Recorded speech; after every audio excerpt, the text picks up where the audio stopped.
Hey everyone, welcome to my channel Flaws. So in this presentation, we'll be going through important judgments delivered by the Honorable Supreme Court in the year 2018. Now before proceeding towards the judgment, let me just give you 5 important points which you should really keep in mind while you're going through any of the judgment. The foremost point is, what is the legal question involved in that judgment? The second point is the ratio decidendi. Now ratio decidendi means कि supreme court ने जो भी judgement दी है उसके पीछे reason क्या है, which is very important for you to understand. Third is obiter dicta. Now obiter dicta is the opinion of the court. Although the obiter dicta pronounced by the court is not binding on the subordinate court, लेकिन अगर आप उस opinion को पढ़ेंगे तो आपको उस judgement के और वेरियस पैरामीटर्स पता चलेंगे, which is really helpful. चौथी चीज है कि डिसीजन यूनानिमस रहा कि मेजॉरिटेरियन डिसीजन रहा. यूनानिमस मतलब सबने अग्री किया. अगर मेजॉरिटेरियन डिसीजन रहा तो माइनॉरिटी में कौन से जजेस हैं और वो क्यों माइनॉरिटी में है, उसके पीछे रीजन क्या है, which is very important. And last is कौन सी बेंच ने डिसाइड किया. सिंगल बेंच थी, डिविजन बेंच थी, मे बी वो कॉन्स्टिट्यूशनल बेंच थी.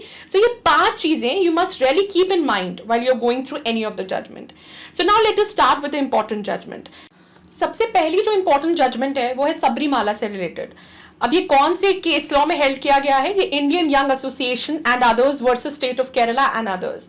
Now Sabarimala, it is a very famous temple in Kerala और ये बहुत ज्यादा अभी कंट्रोवर्सी में था. यहाँ पे सुप्रीम कोर्ट ने एक बहुत ही इंपॉर्टेंट जजमेंट डिलीवर करी 4:1 मेजॉरिटी से, और यहाँ पर कोर्ट ने परमिट कर दी entry of women of all ages into this temple. अब ये जो टेम्पल था, यहाँ पर बहुत सालों से एक प्रथा चली आ रही है कि यहाँ पर जो मेंस्युरेटिंग एज की वुमेन है उन्हें अलाउड नहीं है वर्शिप करना टेम्पल में एंटर करके. ये लोग अपनी इस प्रथा को अपनी रिलीजन का एक बहुत ही असेंशियल पार्ट मानते हैं.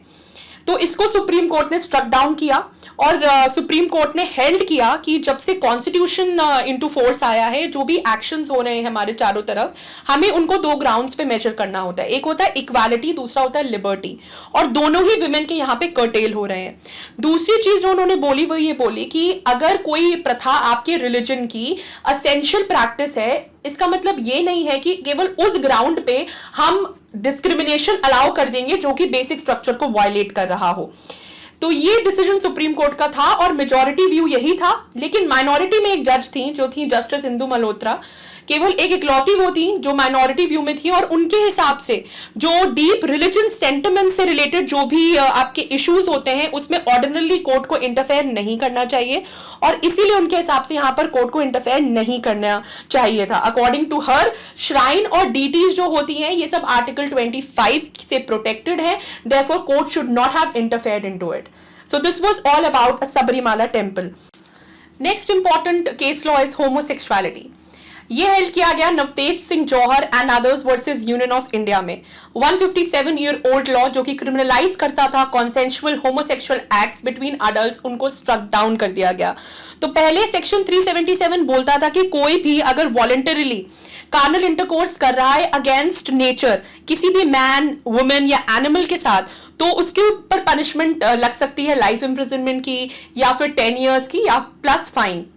लेकिन अब क्योंकि इसे डिक्रिमिनलाइज कर दिया गया है, देयरफॉर सेक्शन 377 इज अनकॉन्स्टिट्यूशनल. लेकिन उसमें जो उसका एक पार्ट है इट इज स्टिल कॉन्स्टिट्यूशनल, और वो है कि बेस्टियलिटी जो है वो अभी भी एक ऑफेंस है. अगर कोई भी कार्नल इंटरकोर्स किया जाता है किसी एनिमल के साथ तो वो अभी भी ऑफेंस है. दूसरी चीज, एक सीरीज ऑफ केसेस इन्वॉल्व है इस पर्टिकुलर होमोसेक्सुअलिटी के कॉन्सेप्ट में. सबसे पहला केस लॉ है वो है नास फाउंडेशन का. यहाँ पर एनजीओ ने पिटिशन दायर करी थी दिल्ली हाई कोर्ट में सेक्शन 377 ऑफ आईपीसी के अगेंस्ट. दिल्ली हाई कोर्ट ने सेक्शन 377 को फंडामेंटल राइट्स का वायलेशन माना था और स्ट्रक डाउन कर दिया था सेक्शन 377. लेकिन इससे बहुत सारे रिलीजियस ग्रुप्स और बहुत सारे इंडिविजुअल्स भड़क गए और उन्होंने सुप्रीम कोर्ट में जाके पिटिशन दायर कर दी. तो सुरेश कौशल का केस था वो, और वहां पर सुप्रीम कोर्ट ने नास फाउंडेशन के डिसीजन को ओवरटर्न कर दिया क्योंकि उस समय सुप्रीम कोर्ट सोशल मोरालिटी से गाइड हो रहा था. सुप्रीम कोर्ट वो काम कर रहा था जो मेजॉरिटी का परसेप्शन था, मेजॉरिटी मोरालिटी जो कह रही थी. और उसने क्या कहा सुप्रीम कोर्ट ने कि सेक्शन 377 बिल्कुल कॉन्स्टिट्यूशनल है और अगर उसमें कुछ रिपील होना है, कुछ अमेंड होना है तो वो काम लेजिस्लेचर करेगी, वो हम नहीं करेंगे. उसके बाद आपका आया नालसा का case, which is very important, क्योंकि इस केस ने आपके ट्रांसजेंडर को एक थर्ड आइडेंटिटी दी, थर्ड जेंडर की तरह रिकॉग्नाइज कराया, लेकिन उनको थर्ड जेंडर की तरह रिकॉग्नाइज तो करा दिया इस पर्टिकुलर केस लॉ ने, पर उनके द्वारा जो भी एक्टिविटीज करी जा रही थी वो अभी भी एक ऑफेंस थी नालसा केस में। फिर उसके बाद आपका आ गया केएस पुट्टुस्वामी का केस 2017 में, जहां पर राइट टू प्राइवेसी को डिक्लेयर कर दिया गया कि ये आर्टिकल 21 के अंदर एक फंडामेंटल राइट है, और राइट टू प्राइवेसी का एक बहुत ही इंपॉर्टेंट इंग्रेडिएंट है सेक्सुअल ओरिएंटेशन, वो एक बहुत ही असेंशियल कंपोनेंट है राइट टू प्राइवेसी का। तो जब ये डिसीजन पारित हो गया तो उसके बाद नवदेश सिंह जौहर ने 4 और हाई इंडियन प्रोफाइल्स के साथ मिलकर ये रिट पिटीशन दायर करी सुप्रीम कोर्ट ने सेक्शन 377 को चैलेंज करते हुए। नवतेज सिंह जौहर के बारे में बता दूं, ये बहुत ही एमिनेंट भरतनाट्यम डांसर हैं जिन्होंने ये पिटीशन दायर करी यहाँ पे। नाउ अब इस पर्टिकुलर केस लॉ में सुप्रीम कोर्ट की क्या ऑब्जर्वेशंस थी और उनका क्या बेसिस था डिसीजन का। तो सबसे पहले ये जो होमोसेक्सुअलिटी का जो प्रोविजन है 377, ये इसको अनकॉन्स्टिट्यूशनल करने के बाद इंडिया बन गई है आपकी 21st country in the world to do this. Okay, बहुत सारी कंट्रीज हैं जहां पर ये लीगल है, इलीगल है, कई कंट्रीज में डेथ पेनल्टी भी इन्वॉल्व है, और इंडिया में इसको लीगल कर दिया गया है। अब मैं बताती हूँ कि जजेस का क्या रीजन था ये डिसीजन का। तो सबसे पहले उन्होंने बोला कि जो 377 है ये 4 आर्टिकल्स को तो वॉयलेट करता ही है कॉन्स्टिट्यूशन के, आर्टिकल 14 को, 15 को, 19(1)(a) को, 21 को। 14 को कैसे? वो कहता है कि आर्टिकल 14 कहता है कि अगर आप कोई क्लासिफिकेशन कर रहे हैं तो वो रीजनेबल होनी चाहिए, मतलब कि जो भी आपका बेसिस है दो लोगों में डिफरेंशिएट करने का वो एक इंटेलेक्चुअल बेसिस होना चाहिए, आप आर्बिट्रली कुछ भी नहीं कर सकते। तो अगर आप सेक्शन 377 ऑफ आईपीसी को देखेंगे तो वहां पर अगर कोई कॉन्सेंशुअल सेक्सुअल एक्टिविटी भी है जो किसी को हार्म भी नहीं कर रही है, उसको भी एक ऑफेंसिव कैटेगरी में रखा हुआ है, तो कोई रीजनेबल क्लासिफिकेशन नहीं है वहां पे। जबकि अगर आप सेक्शन 375 आईपीसी का देखें, पॉस्को एक्ट के अंदर ऑफेंसेस देखें, तो वहां ऑफेंसेस तभी हैं जब कार्नल इंटरकोर्स अगेंस्ट कंसेंट किया जा रहा हो या फिर कंसेंट किसी फोर्स या उसके अंदर ली गई हो, तो वहां पर रीजनेबल क्लासिफिकेशन दिखता है, यहां पर नहीं। तो आर्टिकल 14 को वायलेट करता है। दूसरी चीज डिस्क्रिमिनेशन क्रिएट करता है, तो आर्टिकल 15 को तो वायलेट करता ही है। आर्टिकल 19(1)(a) की अगर हम बात करें तो आप ठीक है रीजनेबल रेस्ट्रिक्शन लगा सकती है स्टेट पब्लिक डिसेंसी और मोरालिटी के बेसिस पे, पर आप इतना भी नहीं लगा सकते, आप इतना भी उसको एक्सटेंड नहीं कर सकते उस रीजनेबल रेस्ट्रिक्शन को कि वो लॉजिकल लिमिट को ही क्रॉस कर दे। दूसरी चीज, यहां पर आप ट्रांसजेंडर की फंडामेंटल राइट को कर्व कर रहे हैं, उनके फंडामेंटल राइट ऑफ एक्सप्रेशन को कर्व कर रहे हैं, उनकी फंडामेंटल राइट ऑफ चॉइस को सेक्शन 377 कर्व कर रहा है, क्योंकि कॉन्सेंशुअल एक्ट जो कि किसी को हार्म नहीं पहुंचा रहे हैं उनके ऊपर रेस्ट्रिक्शन लगाने की जरूरत ही क्या है। तो ये जो रेस्ट्रिक्शन लगाए जा रहे हैं वो अनरीजनेबल रेस्ट्रिक्शन है, क्योंकि सेक्सुअल ओरिएंटेशन एक ऐसी चीज है जो नेचुरल है, और अगर आप उसके अगेंस्ट डिस्क्रिमिनेशन कर रहे हैं तो it is violating article 19(1)(a) and article 21 of course. Article 21 को कैसे वायलेट कर रहा है? राइट टू डिग्निटी उनकी वायलेट हो रही है, उनकी right to choose one's life partner violate हो रहा है, तो अल्टीमेटली आर्टिकल 21 वायलेट हो रहा है। दूसरी चीज जो यहाँ पर बोली गई against the order of nature जो यूज किया गया है सेक्शन 377 में, वो कहीं पर डिफाइंड नहीं है, वो जुडिशियल प्रोनाउंसमेंट्स के थ्रू हम उसको इंटरप्रेट करते हैं, और जुडिशियल प्रोनाउंसमेंट्स के थ्रू ये ऐसी सेक्सुअल एक्ट्स हैं, ऐसी सेक्सुअल एक्ट जो करी जा रही है जिनका इंटेंशन प्रोक्रिएशन करना नहीं है। तो जस्टिसेस ने यहां पर बोला क्योंकि कोई सेक्सुअल इंटरकोर्स इसलिए किया जा रहा है क्योंकि प्रोक्रिएशन करना उनका मकसद नहीं है, केवल इस ग्राउंड पे हम ये नहीं कह सकते कि वो नेचर के अगेंस्ट है। दूसरी चीज यहां पर बोली गई ऑटोनॉमी इंडिविजुअलिस्टिक है, मतलब इंडिविजुअल की अपनी बॉडी पे सोवरेनिटी है, सुप्रीम पावर है उसकी अपनी बॉडी पे, वो अपनी बॉडी जिसको चाहे उसको सरेंडर कर सकता है, उसकी intimacy is right to privacy, उसको हम कैसे हैम्पर कर सकते हैं। दूसरी चीज जो बहुत इंपॉर्टेंट यहां पर बोली गई वो बोली गई ट्रांसफॉर्मेटिव कॉन्स्टिट्यूशनलिज्म डिसुएड्स डिस्क्रिमिनेशन। तो जजेस ने बोला कि प्राइमरी ऑब्जेक्टिव कॉन्स्टिट्यूशनल डेमोक्रेसी का क्या है कि सोसाइटी जैसे जैसे प्रोग्रेस कर रही है वैसे वैसे हम भी अपने आइडियोलॉजीज को हम भी प्रोग्रेस करें, हमारा जो कॉन्स्टिट्यूशन है उसको ट्रांसफॉर्मेटिव होना बहुत जरूरी है। इसका मतलब यह है कि हम केवल प्रोविजंस की लिटरल मीनिंग ना निकालें बल्कि उसको एक मीनिंगफुल कंस्ट्रक्शन दें, ताकि हमें लगे कि जैसे जैसे टाइम चेंज हो रहा है, जैसे जैसे वैल्यूज चेंज हो रही है, वैसे हमारे डिसीजंस भी चेंज हो रहे हैं। ये केवल आपकी एक वाइड पेरिफेरी नहीं इंक्लूड करता है राइट्स की और इंडिविजुअल्स की डिग्निटी पर। हमें एट द टाइम ये भी इंश्योर करना है कि हम एक ऐसा इन्वायरमेंट हर एक इंडिविजुअल को दे रहे हैं। ऐसा नहीं कि हम केवल मेजोरिटी के बारे में सोच रहे हैं, माइनॉरिटी के बारे में भी सोच रहे हैं। अगर हमें मेजोरिटी को फंडामेंटल राइट्स देने तो हमें एट द टाइम ये भी इंश्योर करना है कि माइनॉरिटी के राइट्स प्रोटेक्टेड रहे। तो ये सब देखते हुए सुप्रीम कोर्ट ने इस पर्टिकुलर सेक्शन 377 को कर दिया डीक्रिमिनलाइज। और इस पे जो इंपॉर्टेंट केस लॉज है वो है आपके नास फाउंडेशन, सुरेश कौशल, नालसा केस, केएस पुट्टुस्वामी। 5 जजेस बेंच ने डिसाइड किया, वो भी यूनानिमस डिसीजन था, कोई भी डिसएग्री नहीं कर रहा था इस डिसीजन से। Next important judgement is Joseph Shine versus union of India, adultery. अब अडल्ट्री की अगर आप बात करें तो सेक्शन 497 ऑफ आईपीसी, इसको स्ट्रक डाउन कर दिया गया। This is related to adultery. और साथ साथ section 198 sub section 2 of CrPC को भी स्ट्रक डाउन कर दिया गया। लेकिन अडल्ट्री अभी भी डाइवोर्स का ग्राउंड है। अब क्यों ये स्ट्रक डाउन कर दिया गया? तो सबसे पहले इसमें भी सीरीज ऑफ केसेस इन्वॉल्व हैं। सबसे पहले जो केस है वो 1951 का है, यूसुफ अजीज वर्सेस स्टेट ऑफ बॉम्बे। इसमें बोला गया कि अडल्ट्री बिल्कुल वैलिड है, ये किसी भी वुमेन को कोई लाइसेंस नहीं दे रही है अडल्ट्री क्रिएट करने का। और ये वुमेन के आर्टिकल 15 क्लॉज 3 में जो वुमेन जो बोला गया है कि अगर वुमेन के लिए कुछ किया जा रहा है तो वो डिस्क्रिमिनेशन नहीं माना जाएगा, तो अडल्ट्री वहीं पर प्रोटेक्टेड है, ये वहां पर बोला गया उस पर्टिकुलर केस लॉ में। फिर आपका Sowmithri Vishnu versus union of India आया 1985 में, वहां पर भी अडल्ट्री को क्राइम ही माना गया, committed by a man against a woman. उसके बाद V Revathi versus union of India आया, वहां पर बोला गया अडल्ट्री एक शील्ड है रादर देन एक स्वॉर्ड। और हेल्ड किया गया कि आप किसी भी वुमेन को ये प्रमोट नहीं करता है, बल्कि ये एक बहुत अच्छी चीज है क्योंकि एक चांस है कपल के पास कि वो लोग फिर से अपनी मैरिज को प्रोटेक्ट कर सकते हैं। सो ये सारी डिसीजंस इन 3 केस लॉज में हुई। अल्टीमेटली आपका जोसेफ शाइन आया जहां पर अडल्ट्री को स्ट्रक डाउन कर दिया गया। 497 में बोला गया कि आप यहां पर एक मैन को पनिश कर रहे हैं, why? Because he is having sex with wife of another man, इसलिए आप उसे पनिश कर रहे हैं। हाउएवर जो सेक्सुअल एक्ट है वो एग्जेम्प्टेड है अगर वो सिमिलर चीज हस्बैंड के कंसेंट से हो रही हो या हस्बैंड की कॉन्विनेंस से हो रही हो। मतलब अगर हस्बैंड शांत है और वो चीजें हो रही हैं तो वो एक ऑफेंस नहीं है। अगर हस्बैंड कंसेंट दे रहा है तो वो चीज एक ऑफेंस नहीं है, लेकिन अगर वो कंसेंट नहीं दे रहा तो वो एक ऑफेंस बन जाती है। तो this is something which has to be struck down. तो इसलिए यहां पर इसको स्ट्रक डाउन करने की बात करी गई। ये एक वुमेन को एक शैकल की तरह ट्रीट कर रहा था, वुमेन की राइट टू डिग्निटी यहां पर वायलेट हो रही थी। जस्टिस चंद्रचूड़ ने बोला कि जो ऑटोनॉमी होती है वो एक डिग्निफाइड ह्यूमन के लिए बहुत ज्यादा इंपॉर्टेंट है। और सेक्शन 497 वुमेन से उसकी चॉइसेस को अलग कर रहा है, इसी चीज को उनसे अलग कर रहा है। ये एक कोडिफाइड रूल ऑफ पैट्रियार्की है। रिस्पेक्ट फॉर सेक्सुअल ऑटोनॉमी को हमें एम्फेसाइज करना चाहिए। और ये पर्टिकुलर एक्ट, ये पर्टिकुलर सेक्शन जो है वो बहुत ही इम्प्रॉपर है क्योंकि ये क्रिमिनल प्रोसिक्यूशन को एग्जेम्प्ट कर रहा है उस परिस्थिति में जहां पर हस्बैंड की कंसेंट है, यहाँ पे जहां पर हस्बैंड कॉन्व कर रहा है। मतलब हस्बैंड के सामने अगर हो रहा है, वो शांति से देख रहा है, तो वो चीज क्राइम नहीं है। तो ये बहुत ही एंटी ह्यूमन प्रिंसिपल है। और दूसरी चीज, 2 लोग जो सेम ऑफेंस में साथ में इन्वॉल्व हैं वहां पर मेल पनिश किया जा सकता है, अडल्ट्रेस पनिश नहीं करी जा सकती। ये बहुत गलत चीज है, ये कोई रैशनैलिटी नहीं है, कोई रीजनेबल क्लासिफिकेशन नहीं है यहाँ पे।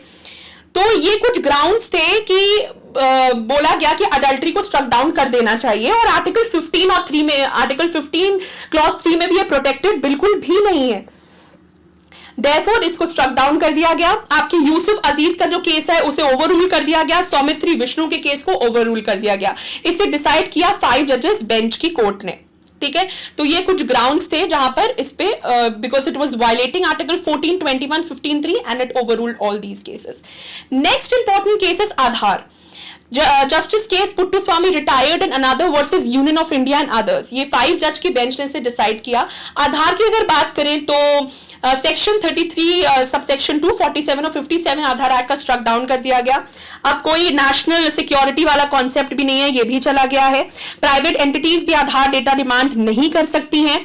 सो ये सब चीजें खत्म कर दी गई हैं। सेक्शन 47 आधार एक्ट का बोलता था कि कॉग्निजेंस तभी लिया जा सकता है जब ऑथराइज ऑफिसर कंप्लेंट दायर करे, तो इसे भी स्ट्रक डाउन कर दिया गया है। और इस पर्टिकुलर केस के अंदर अब आधार केवल 3 चीजों के लिए मैंडेटरी, कि अगर आप कोई गवर्नमेंट स्कीम में कोई वेलफेयर अवेल कर रहे हैं तो वहां पर आपको आधार चाहिए, पैन के लिए चाहिए और आईटी रिटर्न के लिए चाहिए। So this is one of the important judgement. Next है आपका कॉमन कॉज एक registered society versus union of India and another. ये यूथनेशिया से रिलेटेड है। अब यहां पर क्या बोला गया है, यहां पर सुप्रीम कोर्ट ने हेल्ड किया कि right to die with dignity भी एक फंडामेंटल राइट है। जैसे राइट टू लाइफ एक फंडामेंटल राइट है, वैसे right to die with dignity भी एक फंडामेंटल राइट है। और सुप्रीम कोर्ट ने यह भी कहा कि पैसिव यूथनेशिया और लिविंग विल दोनों ही वैलिड है। अब लिविंग विल क्या होती है? लिविंग विल एक रिटन डॉक्यूमेंट होता है जहां पर पेशेंट कुछ अपने इंस्ट्रक्शंस देता है एडवांस में अपनी मेडिकल ट्रीटमेंट से रिलेटेड, कि इन केस अगर वो आगे चल के कुछ ना बता पाए, अपनी कंसेंट ना दे पाए, तो जो भी उसने यहाँ पर दी है, अपनी बातें लिखी हैं उस पर्टिकुलर डॉक्यूमेंट में, वही प्रिवेल करेंगी। वो एक तरीके का ऑथराइजेशन होता है जो दिया जाता है कि फैमिली या जिसको भी ऑथराइजेशन दिया जा रहा है कि वो लाइफ सपोर्ट सिस्टम को स्विच ऑफ कर दें और उसको एक डिग्निफाइड डेथ की परमिशन मिल जाए। सो this is about living will. अब यहां पर क्या हुआ, यहां पर जजेस ने पहले तो ज्ञान कौर के केस के बारे में बात की। उन्होंने कहा कि right of a dying man, एक डाइंग मैन की जो राइट है उसकी एक फंडामेंटल राइट है कि वो डिग्निटी के साथ उसकी डेथ हो। जब उसकी कंडीशन ऐसी हो जाए कि वो बिल्कुल टर्मिनली इल हो गया है, अब रिकवरी की कोई होप नहीं है, अगर ऐसी परिस्थिति है तो उसका जो डेथ का प्रोसेस है उसको रिड्यूस कर दिया जाए, उसकी सफरिंग्स को रिड्यूस कर दिया जाए, ये उसकी एक फंडामेंटल राइट है। अब अरुणा शानबाग का केस आया तो वहां पर कहा गया था कि पैसिव यूथनेशिया को लॉफुल तभी किया जा सकता है जब एक प्रॉपर लेजिस्लेशन आए इस बारे में।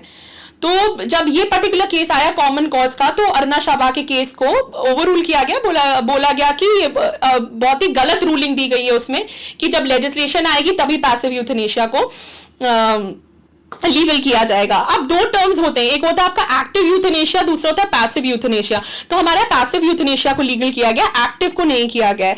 एक्टिव यूथनेशिया एक एफर्मेटिव एक्ट होता है, जबकि पैसिव यूथनेशिया क्या होता है कि जब आप लाइफ सपोर्ट सिस्टम को विड्रॉ कर देते हो, असेंशियल मेडिकल ट्रीटमेंट जो आपको देनी चाहिए पेशेंट को, जब आप उसको विड्रॉ कर देते हो तो वो होता है आपका पैसिव यूथनेशिया। तो एक्टिव यूथनेशिया में एक्चुअली आपको कोई एक्ट करना पड़ता है उस पर्टिकुलर पेशेंट की लाइफ खत्म करने के लिए, जबकि पैसिव यूथनेशिया में जो आपको करना चाहिए आप उसको नहीं करते हो, तो पेशेंट की लाइफ लेने के लिए दैट इज पैसिव यूथनेशिया। तो यहां पर पैसिव यूथनेशिया को लीगल किया गया। और right to life with dignity also include smoothening process of dying in case of terminally ill patient with no hope of recovery. तो ये आपको तभी है जब वो पेशेंट ऐसा हो कि वो टर्मिनली इल हो और रिकवरी की कोई होप ना हो। सो this is euthanasia. Next important है आपका SC/ST reservations in promotions.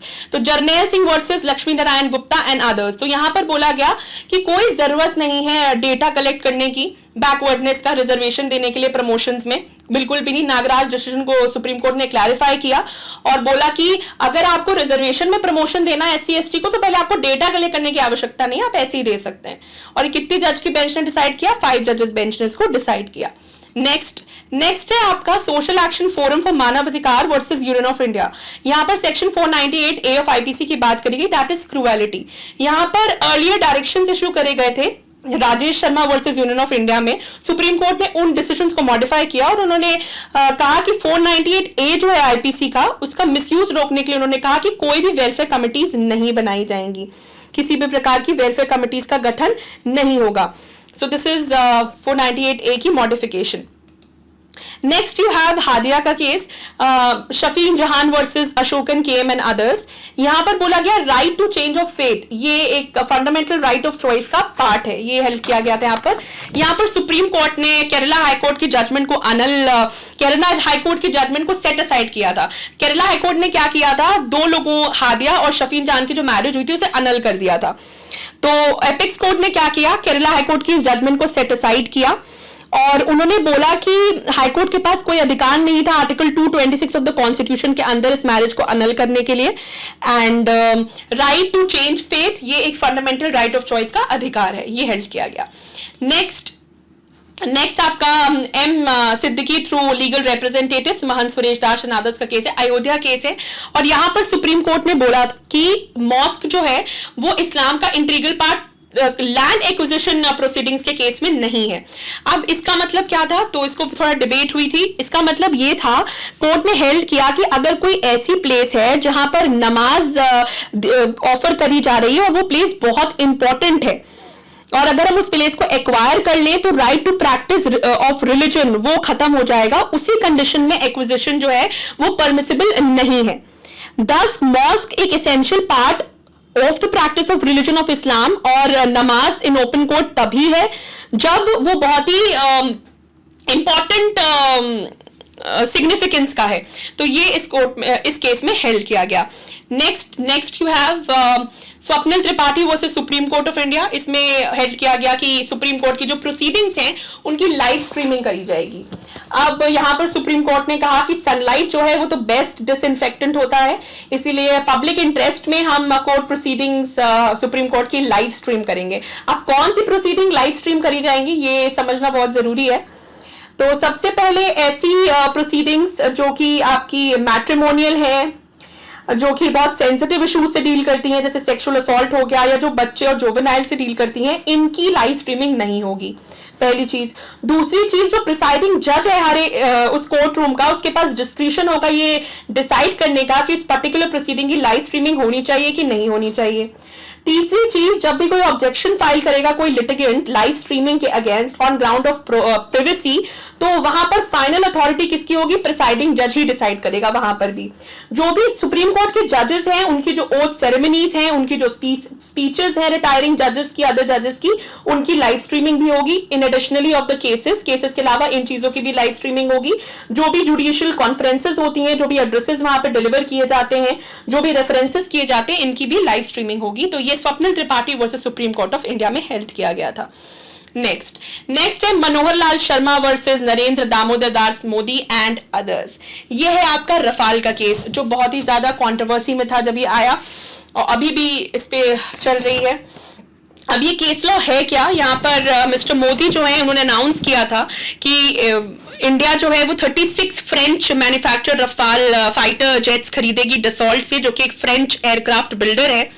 And Rafale को चूज किया गया 2012 में, और ओरिजिनली इंडिया ने डिसाइड किया था कि वो 18 जेट्स खरीदेगी और उसके बाद 108 जेट्स को असेंबल किया जाएगा, उनके पार्ट्स को असेंबल किया जाएगा और मेक इन इंडिया के तहत इंडिया में डेवलपमेंट करी जाएगी, और ये काम हिंदुस्तान एरोनॉटिक्स लिमिटेड करेगी।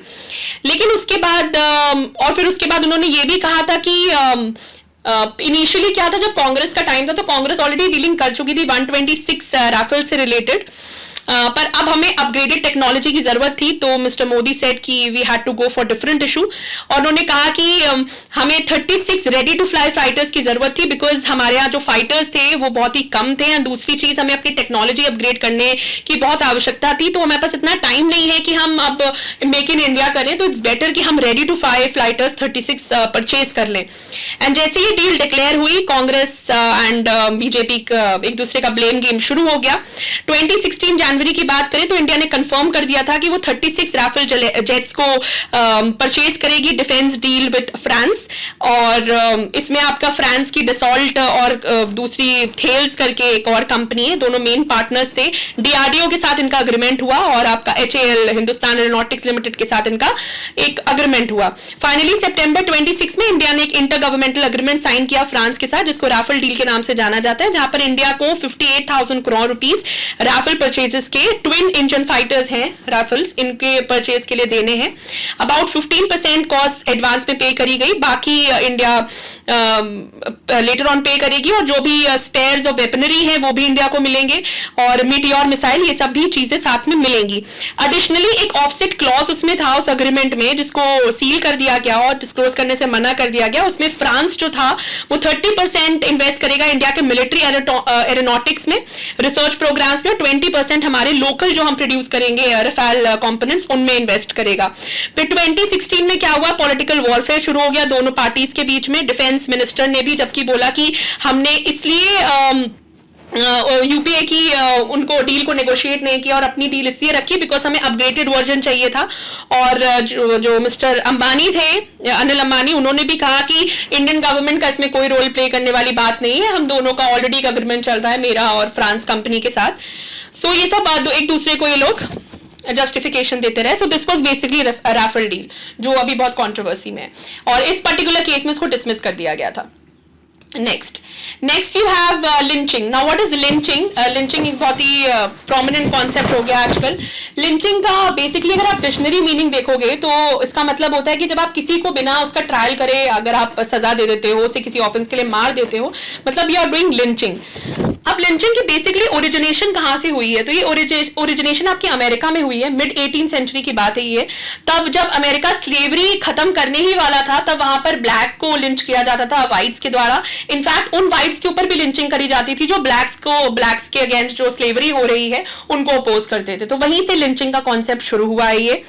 एक और कॉन्सेप्ट है इसमें, विजिलेंस। विजिलेंस का कॉन्सेप्ट क्या है कि जब कोई अपने आप, कुछ लोग इकट्ठे हो जाते हैं, अपने आप को सेल्फ अपॉइंटेड ग्रुप होता है, वो बिना किसी लीगल अथॉरिटी के वो लॉ को अपने आप इन्फोर्स करने लगते हैं, तो वो विजिलेंस है। इंडिया में अभी बहुत ज्यादा हो रहा है लिंचिंग, और इसका कोई स्पेसिफिक लॉ अभी तक हमारे पास नहीं है। However section 223A of IPC of CrPC अगर हम देखें तो वो स्टेट करता है कि कोई भी पर्सन या मॉब जो सेम ऑफेंस में इन्वॉल्व हो, उनका सेम ट्रायल किया जा सकता है।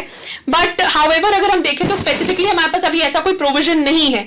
तो यहां पर सुप्रीम कोर्ट ने Tehseen S Poonawalla versus union of India and others में हेल्ड किया कि जो हॉरेंडियस एक्ट करी जा रही है मॉबोक्रेसी की, अब हम इन्हें अलाउ नहीं कर सकते कि एक नया नॉर्म बन जाए। इसलिए जरूरत है कि लेजिस्लेचर बहुत जल्दी लिंचिंग के लिए कोई लॉ लेके आए और काफी डायरेक्शंस इशू करेगा इस केस लॉ में। सो नेक्स्ट आपका फायर क्रैकर्स, बहुत ही फेमस था, Arjun Gopal and others versus union of India and others. Complete ban लगा दिया गया था फायर क्रैकर्स पे, जो कंप्लीट बैन लगा था फायर क्रैकर्स पे, उसको रिफ्यूज कर दिया गया था इस केस में, और एक टाइम लिमिट सेट कर दी गई थी कि आपको इतने ड्यूरेशन में आप क्रैकर्स को बर्स्ट कर सकते हैं। ऑनलाइन सेल बैन कर दी गई थी और ग्रीन क्रैकर्स की सेल को प्रमोट किया गया था। So you need to remember this. Next important है Mallikarjun Kodagali dead versus state of Karnataka. यहां पर बोला गया था कि 3 जजेस बेंच ने पहले बात तो डिसाइड किया था ये केस, ओनली जस्टिस गुप्ता ने इसको डिसेंट किया था। विक्टिम अपील अगेंस्ट इक्विटल, तो इसमें बोला गया कि अगर कोई विक्टिम इक्विटल के अगेंस्ट अपील कर रहा है या कर रही है, बिना सुप्रीम कोर्ट की परमिशन के वो ऐसा काम कर सकती है। So this is your victim appeal against acquittal. Next you have S. Nambi Narayan versus Sidney Matthew and others. ये भी बहुत ही फेमस केस है। अब इसमें क्या हेल्ड हुआ था? S Nambi Narayan, let me tell you, ये एक एलुमनाई है आपकी प्रिंसटन यूनिवर्सिटी के। इन्हें क्रायोजेनिक एक टेक्नोलॉजी है, वहां पर इसरो का प्रोजेक्ट डायरेक्टर बनाया गया था, और जब ये डेवलपमेंट कर रहे थे इस टेक्नोलॉजी की, केरला पुलिस ने इनको आके अरेस्ट कर लिया था। इनके ऊपर एलिगेशंस लगे थे कि इन्होंने कुछ ऑफिशियल डेटा जो है वो लीक कर दिया है, और वो ऑफिशियल डेटा मालदीव्स के कुछ नेशनल से रिलेटेड है। फिर इनको डिटेन रखा 50 दिन के लिए, इनके ऊपर टॉर्चर हुआ। लेटर सीबीआई को केस गया, सीबीआई ने फाउंड किया कि केस पे कोई बेसिस ही नहीं है, बेसलेस केस था। लेकिन फिर केरला पुलिस ने फर्दर इन्वेस्टिगेशन डिमांड करी और बहुत इलीगल अरेस्ट उनकी हुई, जिससे इंडिया की जो ये टेक्नोलॉजी है इसमें बहुत ज्यादा डिले हुआ, और ultimately he was not found guilty, और इनको इसीलिए 50 लाख का कॉम्पनसेशन यहां पर दिलाया गया। ये बहुत ही फेमस इसरो साइंटिस्ट है, और इसको 3 जजेस बेंच ने डिसाइड किया। नेक्स्ट है Tehseen Poonawalla versus union of India and others, justice Loya की डेथ कंट्रोवर्सी। अब ये कंट्रोवर्सी में सुप्रीम कोर्ट ने बोला है कि हम इंडिपेंडेंट इन्वेस्टिगेशन अलाउ नहीं करेंगे इस कंट्रोवर्सी में। कंट्रोवर्सी क्या है? जस्टिस लोया की डेथ हुई। जब डेथ हुई तो मेडिकल रिपोर्ट ने दिखाया कि कार्डिक अरेस्ट की वजह से डेथ हुई है, लेकिन फैमिली ने कहा कि इनकी जो डेथ है वो कार्डिक अरेस्ट की वजह से डेथ नहीं हुई है। इनकी डेथ के पहले इन्हें 100 करोड़ की ब्राइबरी दी जा रही थी बीजेपी चीफ के फेवर में रूल करने के लिए, क्योंकि इन्होंने मना कर दिया, इसलिए इनको मारा गया है। और उन्होंने फैमिली ने यह भी एलिज किया कि जैसे ही जस्टिस लोया की डेथ हो गई उसके बाद जो वो केस देख रहे थे बीजेपी चीफ के रिस्पेक्ट में, उसके जो भी जज आया इनकी जगह पे, उसने तुरंत अमित शाह यानी बीजेपी चीफ को डिस्चार्ज कर दिया। तो ये कंट्रोवर्सी बहुत ज्यादा चल रही है, जहां पर फैमिली ने डिमांड करी इंडिपेंडेंट इन्वेस्टिगेशन करी जाए, सुप्रीम कोर्ट ने डिनाई कर दिया। तो इट वाज डिसाइडेड बाय 3 जजेस bench. Government of NCT of Delhi versus union of India and others, lieutenant governor versus Delhi government. तो यहाँ पर बहुत ही सिग्निफिकेंट जजमेंट है, कॉन्स्टिट्यूशनल बेंच ने डिसाइड किया यहाँ पर कि जो लेफ्टिनेंट गवर्नर हैं दिल्ली के, उन्हें काउंसिल ऑफ मिनिस्टर्स के एड और एडवाइस पे ही काम करना होगा। केवल 3 ऐसे मैटर्स हैं जहां पर उन्हें उनकी एडवाइस की आवश्यकता नहीं होगी। वो 3 मैटर्स हैं लैंड, पुलिस और पब्लिक ऑर्डर से रिलेटेड। और फर्दर सुप्रीम कोर्ट ने हेल्ड किया जो लेफ्टिनेंट गवर्नर हैं वो दिल्ली गवर्नमेंट के हर एक डिसीजन में इंटरफेयर नहीं कर सकते। ऑल्दो जो डिसीजन है गवर्नमेंट के वो लेफ्टिनेंट गवर्नर को कम्युनिकेट होने जरूरी है, लेकिन लेफ्टिनेंट गवर्नर की हर मैटर पे कॉन्करेंस की आवश्यकता नहीं है कि लेफ्टिनेंट गवर्नर उस पर अग्री करे ही करे, इसकी कोई आवश्यकता नहीं है। कोर्ट ने यह भी कहा कि दिल्ली कोई स्टेट नहीं है एंड वो एक स्पेशल स्टेटस ऑक्यूपाई करती है अंडर द कॉन्स्टिट्यूशन, इसीलिए लेफ्टिनेंट गवर्नर किस हर एक डिसीजन में दिल्ली गवर्नमेंट के इंटरफेयर नहीं कर सकते। नेक्स्ट आया आपका Asian resurfacing of road agency private limited and another versus central bureau of investigation, stay not more than 6 months। तो यहां पर ये बहुत ही सिग्निफिकेंट जजमेंट है। सुप्रीम कोर्ट ने डायरेक्ट किया कि जितने भी पेंडिंग केसेस हैं जहां पर सिविल या क्रिमिनल ट्रायल के अगेंस्ट स्टे दिया गया है तो वो 6 महीने तक ही वैलिड रहेगा। जब अगर कोई एक्सेप्शनल केसेस हैं तो वहां पर आप स्पीकिंग ऑर्डर के थ्रू एक्सटेंशन कर सकते हैं, that is a different issue. Otherwise आप स्टे 6 महीने से ज्यादा नहीं दे सकते। अब स्पीकिंग ऑर्डर का मतलब क्या होता है? ऐसा ऑर्डर जहां पर उस इशू से रिलेटेड सारी डिटेल्स हो, सारी क्लियर फाइंडिंग्स हो और रीजन हो कि आप ऐसा क्यों बढ़ा रहे हैं, क्या ऐसी विशेष परिस्थितियां हैं वहां पर। सो ऐसा order which speaks for itself is a speaking order. तो स्पीकिंग ऑर्डर के तहत ही आप 6 मंथ से ज्यादा बढ़ा सकते हैं, वो भी एक्सेप्शनल सर्कमस्टेंसेस में। जनरली अगर आप क्रिमिनल सिविल प्रोसीडिंग्स में अगर आप स्टे दे रहे तो आप 6 महीने से ज्यादा नहीं दे सकते। ये इस केस में हेल्ड किया गया। नेक्स्ट आता है आपका union of India and another versus Mohit minerals private limited. GST validity की बात है। यहां पर कहा गया कि जो goods and services compensation to states tax है वो बिल्कुल सही है, उसे अपहेल्ड किया गया, वो बिल्कुल कॉन्स्टिट्यूशनल है। Next is your doctor Subhash Kashinath Mahajan versus state of Maharashtra and another, SC and ST act misuse पे ये केस है। यहाँ पर क्या हेल्ड किया गया? सुप्रीम कोर्ट ने कुछ डायरेक्शंस इशू करी कि SC और ST का जो एक्ट है उसका मिसयूज ना हो, और इसीलिए यहाँ पर बोला गया कि कोई भी अगर गवर्नमेंट सर्वेंट है तो उसकी बिना किसी प्रायर सैंक्शन के अरेस्ट नहीं हो सकती। और 2 जजेस की बेंच थी जिसने ये यहाँ पर डिसाइड किया इस पर्टिकुलर एक्ट के मिसयूज को प्रिवेंट करने के लिए। लेकिन हमारी सेंट्रल गवर्नमेंट उसने 9 अगस्त 2018 को लेजिस्लेशन पारित कर दिया और उसने बोला कि कोई प्रिलिमिनरी इंक्वायरी की आवश्यकता नहीं है। अगर किसी SC ST के साथ कुछ गलत हो रहा है तो जिस बंदे ने किया उसको तुरंत अरेस्ट किया जा सकता है। कोई इन्वेस्टिगेटिंग ऑफिसर को कोई अप्रूवल ऑफ अरेस्ट की आवश्यकता नहीं, कोई प्रिलिमिनरी इंक्वायरी वो नहीं कर सकते। ऐसा सेंट्रल गवर्नमेंट ने लेजिस्लेशन पारित कर दिया पर contra supreme court decision. Next है Ashwini Kumar Upadhyay versus union of India and other law maker lawyers. यहाँ पर बोला गया कि आप MP और MLAs को रेस्ट्रिक्ट नहीं कर सकते कि वो लॉ प्रैक्टिस नहीं कर सकते, वो डुअल रोल परफॉर्म कर सकते हैं, लॉयर का भी लेजिस्लेटर का भी। 3 जजेस बेंच ने इसको डिसाइड किया। Next public interest foundation and others versus union of India and others, disqualification of candidates. यहाँ पर 5 जज कॉन्स्टिट्यूशनल बेंच थी ये, जिसने कहा कि कैंडिडेट्स को इस ग्राउंड पे आप डिस्क्वालीफाई नहीं कर सकते क्योंकि उनके अगेंस्ट कोई चार्ज फ्रेम हो गया है क्रिमिनल केसेस में, अनटिल अनलेस वो चार्ज प्रूव हो जाए। तो केवल चार्ज फ्रेम हो जाने के कारण किसी कैंडिडेट को डिस्क्वालीफाई नहीं किया जा सकता। बेंच ने लेजिस्लेचर से कहा कि वो एक लॉ फ्रेम करे इंश्योर करने के लिए कि जो पॉलिटिक्स है उसको डीक्रिमिनलाइज किया जा सके। ये इस पर्टिकुलर केस लॉ में हेल्ड किया। Next Shanti Bhushan versus supreme court of India, master of roster CJI। तो यहां पर कहा गया कि जो आपके चीफ जस्टिस ऑफ इंडिया होते हैं वो मास्टर ऑफ रोस्टर होते हैं। अब मास्टर ऑफ रोस्टर होते हैं, इसका मतलब क्या होता है कि चीफ जस्टिस ऑफ इंडिया के पास एक प्रिविलेज होता है कि वो बेंचेस कॉन्स्टिट्यूट करेंगे और वो डिसाइड करेंगे कौन सी बेंच कौन सा केस सुनेगी। दैट इज कोई भी जज अपने आप कोई मैटर नहीं ले सकता जब तक चीफ जस्टिस ऑफ इंडिया उसको वो मैटर ना दे दे, तभी इन्हें मास्टर ऑफ रोस्टर बोला जाता है। फिर जस्टिस सीकरी ने इस पर्टिकुलर केस में बोला कि ऑल्दो कॉन्स्टिट्यूशन साइलेंट है चीफ जस्टिस ऑफ इंडिया के रोल के ऊपर एज मास्टर ऑफ रोस्टर, लेकिन ये बहुत ही हेल्दी प्रैक्टिस के ऊपर बेस्ड है। अगर हमें डिसिप्लिन मेंटेन करना है, कोर्ट का डेकोरम मेंटेन करना है, तो CJI के पास ये अथॉरिटी होनी आवश्यक है कि वो डिसाइड करे कि कौन सी बेंच कौन सा केस सुनेगी। और इसीलिए CJI के पास पूरी अथॉरिटी है केसेस एलोकेट करने के लिए, एंड इसके लिए उन्हें जजेस से कंसल्ट करने की कोई आवश्यकता नहीं है। सो ये है आपका Shanti Bhushan versus supreme court of India, Shanti Bhushan की पिटिशन को डिसमिस कर दिया गया। Next, Mohanlal versus state of Punjab. अब ये जो आपका केस है ये एनडीपीएस इन्वेस्टिगेशन से रिलेटेड है। एनडीपीएस इन्वेस्टिगेशन की अगर आप बात करें तो वो इसका फुल फॉर्म है narcotic drugs and psychotropic substance act. तो बोला क्या कि अगर इसकी इन्वेस्टिगेशन से रिलेटेड कोई भी मैटर है और इंफॉर्मेंट जो इन्फॉर्मेशन दे रहा है और जो इन्वेस्टिगेट कर रहा है, अगर वो दोनों एक ही पर्सन है तो उस पर्टिकुलर केस में अक्यूज्ड एक्विटल के लिए एंटाइटल्ड हो जाता है, केवल एनडीपीएस केस में, और इसको डिसाइड किया गया 3 जज बेंच द्वारा। So this is Mohanlal versus state of Punjab. Next आपका Mohammad Akhtar versus state of Jammu and Kashmir है। कथुआ रेप केस बहुत ही फेमस था ये, इसी की वजह से आपकी 2018 की जो क्रिमिनल लॉ अमेंडमेंट है वो करी गई थी। नेक्स्ट, लोक प्रहारी versus state of Uttar Pradesh and others. इस पर्टिकुलर केस में कहा गया था कि उत्तर प्रदेश में बेसिकली जो एक्स चीफ मिनिस्टर्स होते हैं they are not entitled to government bungalows, उन्हें गवर्नमेंट बंगलोज के लिए एंटाइटल, जैसे ही उनका चीफ मिनिस्टर का टेन्योर खत्म है उन्हें गवर्नमेंट बंगलोज छोड़ने होंगे। So no bungalows for ex chief ministers. यहाँ पर इस उत्तर प्रदेश के लॉ को क्वैश की, अमेंडमेंट को क्वैश करते हुए सुप्रीम कोर्ट ने बोला कि ऐसी लेजिस्लेशन जहां पर ये सब अलाउ किया जा रहा है वो बहुत ही आर्बिटरी है, बहुत ही डिस्क्रिमिनेटरी है, बहुत ही अनसपोर्टेड है बाय द कॉन्स्टिट्यूशन। इस वजह से हम इसे स्क्रैप करते हैं और एक्स चीफ मिनिस्टर्स को बंगलोज छोड़ने होंगे जैसे उनका टेन्योर खत्म होता है। Next, Romila Thapar and others versus union of India and others. Bhima Koregaon का केस है, बहुत ही ज्यादा प्रोमिनेंट केस है। भीमा कोरेगांव है क्या? भीमा कोरेगांव में अभी एक ये पुणे में एक विलेज है, बहुत टाइनी विलेज है जो आपकी मराठा हिस्ट्री से रिलेटेड है।